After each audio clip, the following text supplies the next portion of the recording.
Caste certificate এমন একটি document, এই ডকুমেন্টটির মাধ্যমে রাজ্য সরকার অথবা কেন্দ্র সরকারের যে কোনো সরকারি স্কিমে কিন্তু এই সার্টিফিকেটের অনেক বড় ভূমিকা রয়েছে। তো এই সার্টিফিকেটটি অনলাইনের মাধ্যমে কিভাবে আবেদন করবেন তারই স্টেপ বাই স্টেপ প্রসেস দেখাবো এই ভিডিওতে। কাস্ট সার্টিফিকেটটি আবেদন করার জন্য আপনারা কাস্ট সার্টিফিকেট wb.gov.in এই পেজে চলে আসবেন। আসার পরে উপরে দেখতে পারবেন লেখা আছে SC ST OBC। এখানে যদি মাউসটি ধরেন দেখতে পারবেন নিচে লেখা আছে apply for SC ST OBC। এই অপশনটিতে ক্লিক করবেন। এবার আবেদনের যে পেজ সেই পেজ খুলে যাবে, অর্থাৎ ফর্ম ফিল আপ এখান থেকে করতে হবে। ফর্ম ফিল আপটি করার জন্য দেখতে পারবেন এখানে অ্যাপ্লিকেশন স্টেট হচ্ছে ওয়েস্ট বেঙ্গল। এটি ওয়েস্ট বেঙ্গলের জন্যই এই ওয়েবসাইটটি, তার জন্য এখানে শুধু ওয়েস্ট বেঙ্গল থাকবে। ওয়েস্ট বেঙ্গলের মধ্যে ডিস্ট্রিক্ট এবার আপনাকে নিতে হবে। আপনি যেই ডিস্ট্রিক্ট থেকে আবেদন করবেন সেই ডিস্ট্রিক্টটি এখানে ক্লিক করলে সবগুলো ডিস্ট্রিক্ট পেয়ে যাবেন। এখান থেকে আপনার ডিস্ট্রিক্ট নিয়ে নেবেন। নেওয়ার পরে এখান থেকে আপনার ডিস্ট্রিক্টের সাব ডিভিশন এখান থেকে নিয়ে নেবেন। ক্লিক করলে এখানে লিস্ট খুলে আসবে, তো আপনার যে সাব ডিভিশন আছে সেটি নিয়ে নেবেন। এরপরে আছে হলো মিউনিসিপ্যালিটি, ব্লক। আপনি যেই এরিয়াতে বসবাস করছেন সেটি ব্লক না মিউনিসিপ্যালিটি। যদি ব্লক হয় তাহলে ব্লক টিক দেবেন, যদি মিউনিসিপ্যালিটি হয় তাহলে এখানে ক্লিক করবেন। এবার এখান থেকে নিচে দেওয়া বক্সে ক্লিক করবেন। এবার এখান থেকে আপনার মিউনিসিপ্যালিটির নামটি শো করবে, সেটি এখান থেকে নিয়ে নেবেন। নেওয়ার পর যদি মিউনিসিপ্যালিটি হয়ে থাকে তাহলে এখান থেকে আপনার যে ওয়ার্ড সেই ওয়ার্ড এখানে পেয়ে যাবেন, সেই ওয়ার্ডটি এখান থেকে নিয়ে নেবেন। আর যদি ব্লক হয়ে থাকে তাহলে এখান থেকে ব্লক নিয়ে নেবেন। ব্লক নেওয়া হলে ডান দিকে থাকবে জিপি এবং ওয়ার্ড। তো প্রতিটি জিপির নাম কিন্তু এখানে শো করবে, তো আপনারা সেই জিপিটি এখান থেকে নিয়ে নেবেন। নেওয়া হলে এবার কি করবেন, 2 নম্বর অ্যাপ্লিকেশন আছে, অর্থাৎ অ্যাপ্লিকেশন ফর 2 নম্বর পয়েন্টে আছে। তো আপনি কিসের জন্য আবেদন করবেন? SC ST OBC। আমি এখান থেকে SC জন্য আবেদন করব, তাই প্রথম যে টিক অপশনটি আছে এখানে থাকবে। যদি আপনারা ST করেন তাহলে এখানে টিক দেবেন, OBC করলে এখানে টিক দেবেন।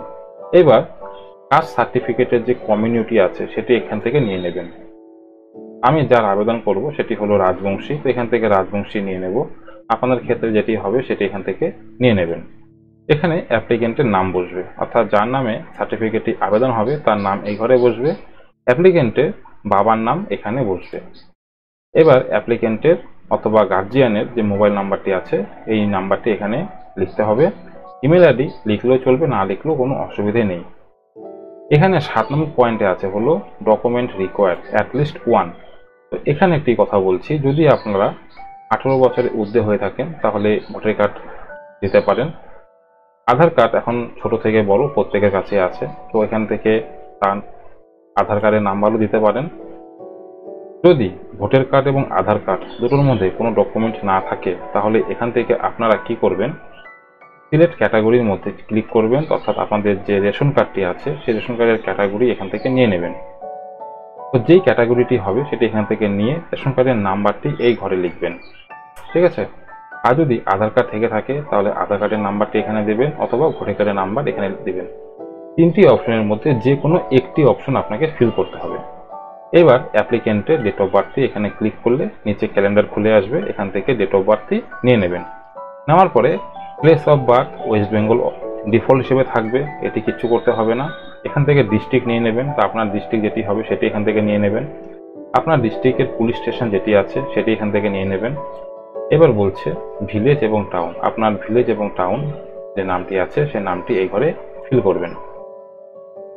পেজটি একটু উপর দিকে উঠালে এবার আসবে হলো অ্যাড্রেস, অর্থাৎ অ্যাপ্লিকেন্টের প্রেজেন্ট অ্যাড্রেস এবং পার্মানেন্ট অ্যাড্রেস এখানে লিখতে হবে।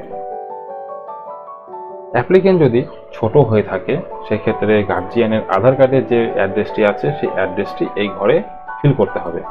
তো সেই অ্যাড্রেসটি আর পার্মানেন্ট অ্যাড্রেস যদি সেম হয়ে থাকে তাহলে ইয়েস অপশনে টিক করতে হবে। ইয়েস অপশনে টিক করলে প্রেজেন্ট অ্যাড্রেসের সমস্ত তথ্য পার্মানেন্ট অ্যাড্রেসে ডিফল্ট হিসাবে চলে আসবে।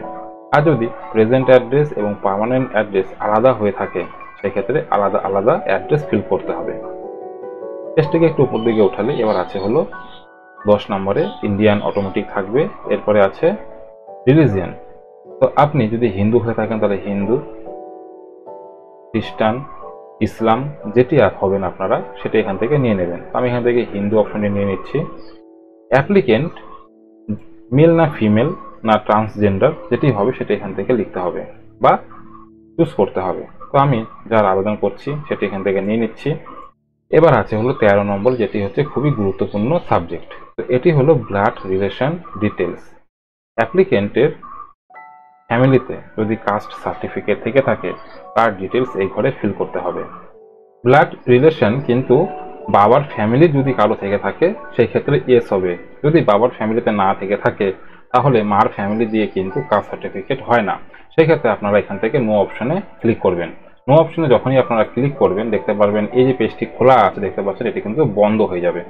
এবার আপনারা কি করবেন, 14 নম্বর যে অপশনটি আছে সেটি হলো যদি ডকুমেন্টস না থেকে থাকে সেই ক্ষেত্রে details of two local reference এর তথ্য এখানে ফিল করে আপনাদেরকে কাস্ট সার্টিফিকেটের জন্য আবেদন করতে হবে। যদি পরিবারের থেকে থাকে অর্থাৎ বাবার ফ্যামিলি থেকে থাকে, বাবার হতে পারে, কাকার হতে পারে, জেঠুর হতে পারে, তো সেই ক্ষেত্রে আমরা এখানে ইয়েস অপশনে ক্লিক করব।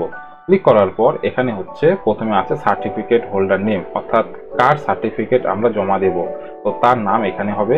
সার্টিফিকেট নাম্বারটি এই ঘরে লিখতে হবে। সার্টিফিকেট নাম্বারের পাশে আছে হলো ইস্যু ডেট, সে ডেটটি এখানে লিখতে হবে। যদি ইস্যু ডেটটি না খুঁজে পান দেখতে পারবেন নিচে সিলের পাশে একটি ডেট থাকে, তো সেই ডেটটি এখানে লিখে দেবেন। এরপরে আছে হলো রিলেশন উইথ অ্যাপ্লিকেন্ট, অর্থাৎ যিনি আবেদন করছে ওনার সাথে কি সম্পর্ক, তো এখানে ক্লিক করলে father's, nephew, niece, parental uncle, তো যেটি হবে রিয়াল ব্রাদার, রিয়াল সিস্টার, যেটি হবে আপনারা এখান থেকে সেটি নিয়ে নেবেন। আর ইতে আছে ইস্যু অথরিটি, কাস্ট সার্টিফিকেটটি অর্থাৎ যেই কাস্ট সার্টিফিকেটটি আমরা জমা দেব সেটি ইস্যু কে করেছে সেটি এখান থেকে নিয়ে নিতে হবে। নিয়ে নেওয়ার পরে সেভ অ্যান্ড কন্টিনিউতে ক্লিক করার পর আপনাদের সামনে পরে সাপোর্টিং ডকুমেন্টের পেজ খুলে আসবে। তো প্রথমে আছে হলো অ্যাপ্লিকেন্টস ফটোগ্রাফ, অর্থাৎ যার ডকুমেন্টটি আবেদন হচ্ছে তার একটি ফটো এখানে আপলোড করতে হবে, সেটি 150 কেবির মধ্যে। অ্যাপ্লিকেন্টের ফটো আপলোড হয়ে গেলে এবার পেজটিকে একটু উপর দিকে উঠালে আছে হলো document establishing relationship with applicant. এখানে যদি ক্লিক করেন অনেকগুলো অপশন আপনারা দেখতে পারবেন। তো প্রথমে আছে ব্লাড রিলেশন চার্ট, তো আমি এটি নিয়ে নেব, কারণ যার ডকুমেন্টটি আবেদন হচ্ছে ওনার কাস্ট সার্টিফিকেট বলতে কাস্ট সার্টিফিকেট ওনার আঙ্কেলের আছে, তো সেই ক্ষেত্রে আমি ব্লাড রিলেশন চার্ট নিয়ে নেব। আর এখানে লিখে দেব সেই সার্টিফিকেটটি কে ইস্যু করেছে, তো লোকাল যে কাউন্সিলর আছে সেই কাউন্সিলর ইস্যু করেছে সেটি আমি এখানে লিখে দেব। এরপরে আছে হলো এজ প্রুফ। এজ প্রুফ হিসাবে যদি আপনারা এখানে ক্লিক করেন তো অ্যাপ্লিকেন্টের যে আধার কার্ড আছে বা এখানে যদি বার্থ সার্টিফিকেট থেকে থাকে তাহলে বার্থ সার্টিফিকেট নিয়ে নেবেন। বার্থ সার্টিফিকেটের যে সার্টিফিকেট নাম্বারটি আছে সেই নাম্বারটি এখানে লিখে দেবেন। প্রুফ অফ আইডেন্টি, অর্থাৎ অ্যাপ্লিকেন্টের প্রুফ অফ আইডেন্টি বলতে আপনারা এখান থেকে অনেকগুলি অপশন পেয়ে যাবেন। সেক্ষেত্রে আধার কার্ড আছে, ভোটার কার্ড আছে, প্যান কার্ড আছে, সার্টিফিকেট বাই লোকাল অথরিটি আছে, এখানে অনেকগুলি অপশন আছে। তো এর মধ্যে যেটি হবে সেটি আপনারা নিয়ে নেবেন। যদি ফটো আইডেন্টি বলে কোনো ডকুমেন্ট না থাকে সেক্ষেত্রে আপনারা এখান থেকে আদার্স ডকুমেন্ট বলে যে অপশনটি আছে এটি নিয়ে নেবেন। এখানে তারপর লিখে দিবেন যে বার্থ সার্টিফিকেট এবং বার্থ সার্টিফিকেট নাম্বারটি এখানে লিখে দেবেন। প্রুফ অফ সিটিজেনশিপ, এখানে বার্থ সার্টিফিকেট আছে তো সেই নাম্বারটি এখানে লিখে দেবেন।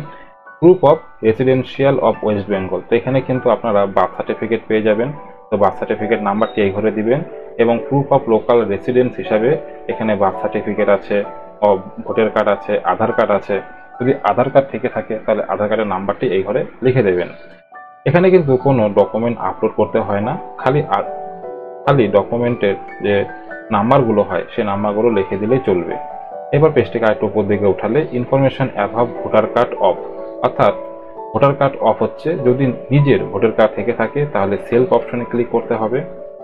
যদি ছোট বাচ্চা হয়ে থাকে 18 বছরের নিচে তো সেই ক্ষেত্রে ফাদার্স অথবা মাদার্সের যে কোনো একজনের তথ্য এখানে ফিল করতে হবে। তো সেই ক্ষেত্রে ফাদার্স অপশনটি নিয়ে নেওয়া হচ্ছে। ফাদার্সের ভোটের আইডি নাম্বারটি, অ্যাসেম্বলি নেম, পার্ট নাম্বার এবং সিরিয়াল নাম্বার এখানে লিখতে হবে। এটি লিখে এই ক্যাপচাটি এই ঘরে ফিল করতে হবে। ফিল করে সাবমিট অপশনে ক্লিক করলে কিন্তু সম্পূর্ণ পেজটি সাবমিট হয়ে যাবে। আর সাবমিট হওয়ার সাথে সাথেই অ্যাপ্লিকেশনটি সাকসেসফুলভাবে সাবমিট হয়ে গেছে। দেখতে পাচ্ছেন যেখানে লেখা আছে your application has been submitted successfully. এবার আপনারা কি করবেন, এখান থেকে এই যে ক্লিক হিয়ার, এখান থেকে এটিতে ক্লিক করে অ্যাপ্লিকেশন ফর্ম এবং অ্যাকনলেজমেন্ট রিসিপ্ট কপিটি এখান থেকে ডাউনলোড করে নেবেন। ডাউনলোড করে তার সাথে তার সাথে যে তথ্যগুলি কিছুক্ষণ আগে ফিল করা হলো, অর্থাৎ বার্থ সার্টিফিকেট, আধার কার্ড, ভোটার কার্ড, যেই সমস্ত তথ্যগুলো ফিল করা হয়েছে সেই তথ্যগুলো সেলফ অ্যাটাস্টেড করে এবং তার সাথে যেই কাস্ট সার্টিফিকেটটি সাপোর্টিং হিসাবে দেখিয়েছি সেটি অ্যাটাচ করে নিয়ারেস্ট যে বিডিও অফিস আছে সেখানে গিয়ে সাবমিট করতে হবে। অ্যাপ্লিকেশনটি নিয়ারেস্ট বিডিও অফিসে জমা দেওয়ার পর আপনারা কিন্তু আবার এই ওয়েবসাইটে আসবেন কিছুদিন পরে। তারপরে এসটি এসসি যে ওবিসি লেখা আছে এখানে যদি আপনারা ধরেন দেখতে পারবেন নিচে আছে হলো অ্যাপ্লিকেশন চেক। এই অ্যাপ্লিকেশন চেকে ক্লিক করবেন। ক্লিক করলে লেখা চলে আসবে view status of an application. তো এখানে অ্যাপ্লিকেশন নাম্বারটিকে পেস্ট করবেন। পেস্ট করার পরে বা লিখবেন, লেখার পরে সার্চ করবেন। সার্চ অপশনে ক্লিক করা মাত্রই কিন্তু দেখতে পারবেন application number, applicant name, date of application, applied for অর্থাৎ এসসি এসটি ওবিসি কিসের জন্য আবেদন হয়েছে তার তথ্যটি এখানে থাকবে।